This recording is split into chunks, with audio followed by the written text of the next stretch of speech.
Pace bene, bacaan dari Markus 8 ayat 14 sampai 21. Dikatakan begini. Kemudian ternyata murid-murid Yesus lupa membawa roti. Hanya sebuah saja yang ada pada mereka dalam perahu. Lalu Yesus memperingatkan mereka, katanya, "Berjaga-jagalah dan awaslah terhadap ragi orang Farisi dan ragi Herodes." Maka mereka berpikir-pikir dan seorang berkata kepada yang lain, "Itu dikatakannya karena kita tidak mempunyai roti."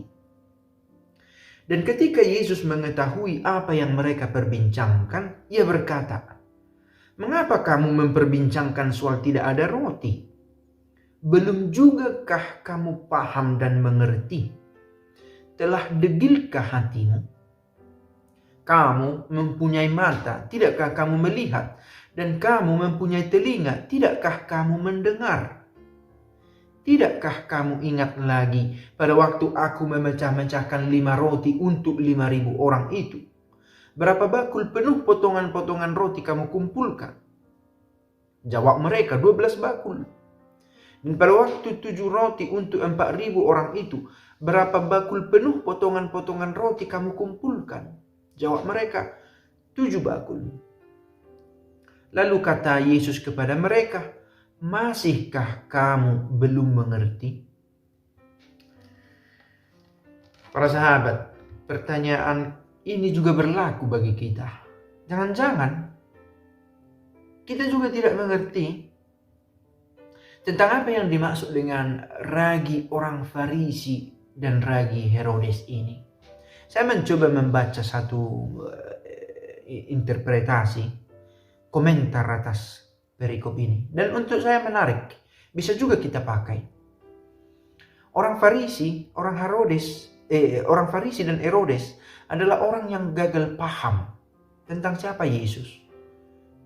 Bukan tidak kenal, tahu, tetapi tidak berhasil memahami. Bisa diulas lagi mengapa tidak berhasil. Apakah penghalang itu ada dari diri mereka, keegoisan mereka, atau dari ketidaksanggupan mereka menerima ajaran baru, konsep yang Yesus tawarkan tentang keselamatan, tentang kebahagiaan, tentang surga, tentang cinta, tentang ajaran yang paling baik untuk dihidupi. Yang pasti orang Farisi dan Herodes, orang yang gagal memahami siapa Yesus. Nah, ragi ada juga dimengerti itu sebagai pengaruh, sebagai efek, sebagai indoktrinasi, sebagai campur tangan. Maka dalam hal ini hati-hatilah terhadap ragi orang Farisi, terhadap ragi Herodes. Hati-hatilah terhadap ajaran, terhadap pengaruh, terhadap efek yang bisa muncul dari orang-orang yang tidak mengenal, yang tidak berhasil mengetahui, mendalami siapa itu Kristus. Hati-hati. Itu yang mau diduga, yang mau disampaikan oleh Yesus dengan perkataan ini.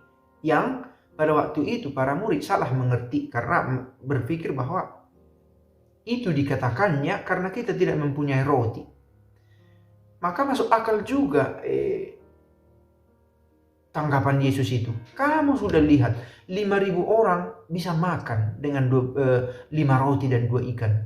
Kamu tahu juga sisa 12 bakul. Kamu juga sudah lihat 4.000 orang makan hanya dengan berbekalkan 7 roti dan sisa 7 bakul. Kalian hanya 12 orang, semua murid, kalau semua ikut. Ada 1 roti. Tidakkah ini bisa cukup untuk kita? Kalau ini berbicara tentang roti, maka sebenarnya Yesus secara sederhana mengatakan, ini bukan soal roti untuk kita makan, bukan hanya soal yang tampak ini. Ada pesan yang mau disampaikan dengan berkata, berjaga-jagalah. Awaslah terhadap ragi orang Farisi dan ragi Herodes. Awaslah terhadap pengaruh, ajaran, sengatan dari orang-orang yang tidak mau atau tidak mampu menerima Kristus sebagai juru selamat. Nah, kalau itu kita pakai sebagai sebuah pemahaman, bacaan ini sangat kena dengan hidup sekarang ini. Hati-hatilah dengan ajaran orang-orang yang tidak berpakaian ajaran Kristus, yang tidak mau pertama-tama menyejajarkan ajarannya dengan ajaran Kristus. Kita berbicara ini bukan mau mengatakan bahwa kita berbicara tentang ini bukan mau mengatakan bahwa tutuplah pandanganmu hanya pada yang berbicara tentang kekristenan. Tidak juga. Karena sebagaimana gereja sendiri mengajarkan, terang, percik-percik dari terang keselamatan itu bisa juga kita temukan di luar dari komunitas ini. Karena tidak semua dengan sendirinya yang ada di luar dari pengajaran gereja adalah sesat. Tidak semua. Karena Allah juga di luar dari kandang ini ada juga domba-domba. Ada juga domba-dombaku, katanya.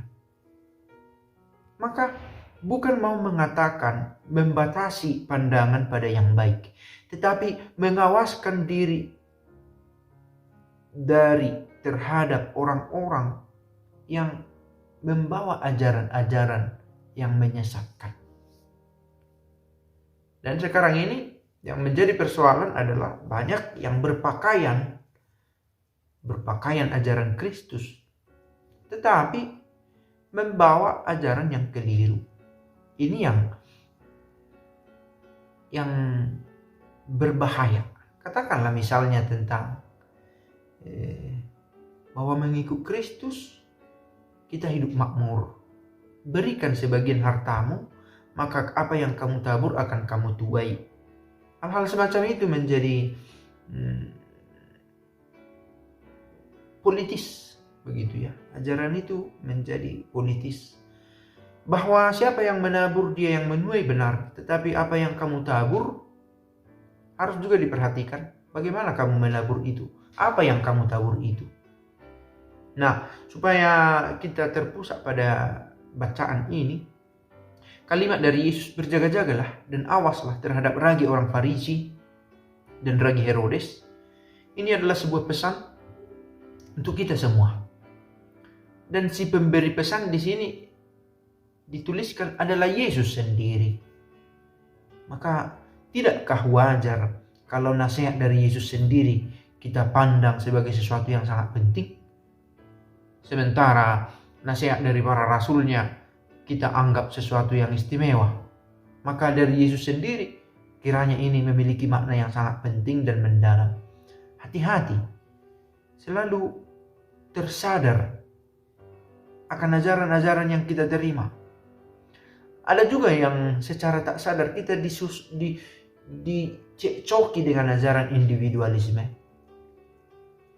Urus hidupmu, hidupku. Itu hati-hati juga, karena bisa membuat kita menjadi orang yang individual in senso negativo, dalam nuansa negatif. Kau mau terjadi apa dengan hidupmu, saya tidak peduli, karena saya tidak mau mengambil risiko, karena saya tidak mau merepotkan diri, karena saya harus mengurus diri saya sendiri dan lain seterusnya. Urus dosamu, itu bisa membuat kita menjadi orang yang apatis juga. Tidak bisa juga menjadi sangat rigid, membatasi diri untuk tidak peduli terhadap orang lain. Maka mengapa sampai ke sana? Berjaga-jaga dan awaslah terhadap ragi orang yang pemahamannya tidak sejajar, tidak sejalan dengan apa yang Kristus ajarkan.